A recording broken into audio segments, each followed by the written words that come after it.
Alright everyone, so I think today we need to reconsider the popular understanding of the term alpha male by much of society, and of course the way it's misused and abused by the so-called red pill community. To many of these folks, at least in layman terms, alpha male means guy who gets a lot of women.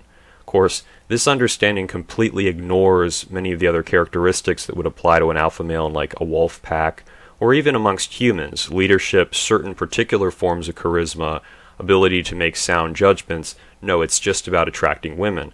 There's some problems with that because some guys don't have any of those traits but might just be, let's say, working in an industry with a lot of women, so they attract many of them.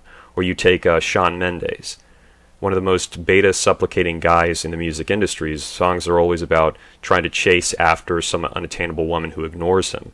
But he would, based upon his star power, get better quality women than your average alpha male protein fart in the gym. I mean, look at some of his song lyrics. I'll stop time for you. Sit on any dildo you want me to. Automatic alpha male. But it's ridiculous, right? Now you say, well, that's just because of his music. Otherwise, he's a beta. You can't really use that as an example because these other guys are more alpha. Okay, so let's consider it.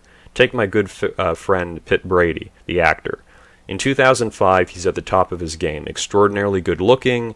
He's got a lot of sex appeal. He's been in a lot of popular, well-known films, and definitely the apple of the eye of a lot of women. So his hypergamy kicks in. He trades up from Jennifer Aniston, pretty good looking, to Angelina Jolie, very good looking at the time, A-list actress quality. You say, alpha male Brad Pitt. Okay, here's the problem though. Before she was with Brad Pitt, and these are just the ones we know about, Angelina Jolie was together with this guy Johnny Lee Miller, a relatively unknown actor from I think the UK. And then she was with Billy Bob Corndog. And Billy Bob Corndog, yes, he's had a successful career, but he's not comparable to Brad Pitt. He's older. He's got that kind of punk-ass, heavy metal, budget-moving skinhead or white power look to him. He's not exactly Brad Pitt. Successful actor, very talented, but not on the same level. He gets Angelina Jolie before Brad Pitt does. And of course, we're assuming those are the only guys she was ever with. So here's this top-of-the-line alpha male getting a woman who's been used by dudes who are arguably less attractive and less successful than he is. But now we're saying he's alpha male. This is a little bit of a warped understanding. You see, if you go back to like the Middle Ages, you might have a king who could go through the village, I want the village wenches, this, that, and the other, and you couldn't do much unless you could hide away your daughter. So he could get pretty much cream of the crop, the virgins, whatnot. These guys aren't really able to do that.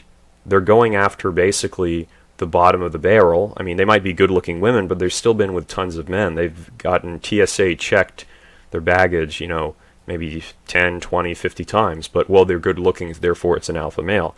It's a little bit of a misconception, I think. Take another guy, Tom Brady, the Brady battles. Tom Brady, immensely successful, head of a football team, led to victory on multiple occasions. He's not ugly at all, very physically fit. Oh, he's with a supermodel. He's with a supermodel, but look at how many guys she was with prior to him. I mean, and there's a lot of dudes. Some of them maybe equally prominent, others less so. So is Tom Brady an alpha or a beta male?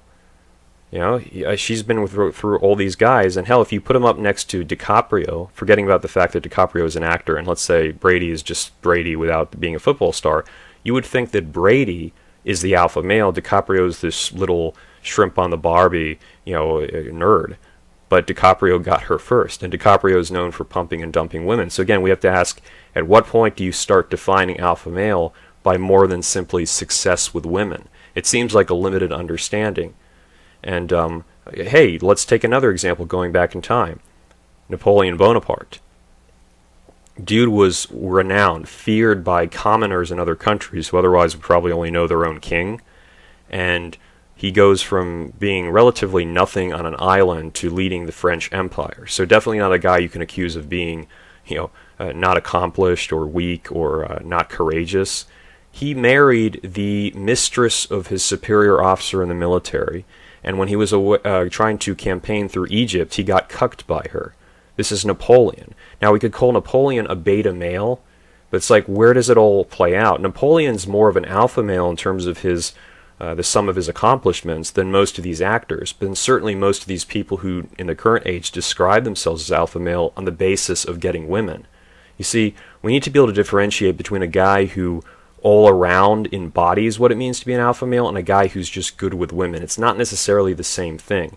Women will respond to certain traits, abilities, to physical appearance in some cases, but there's exceptions to that. That's why these skinny, kind of whiny dudes who complain about in the songs, oh, treat you better, they get women oftentimes better than the dudes who embody those traditional, kind of basic booty alpha male traits that are thrown around.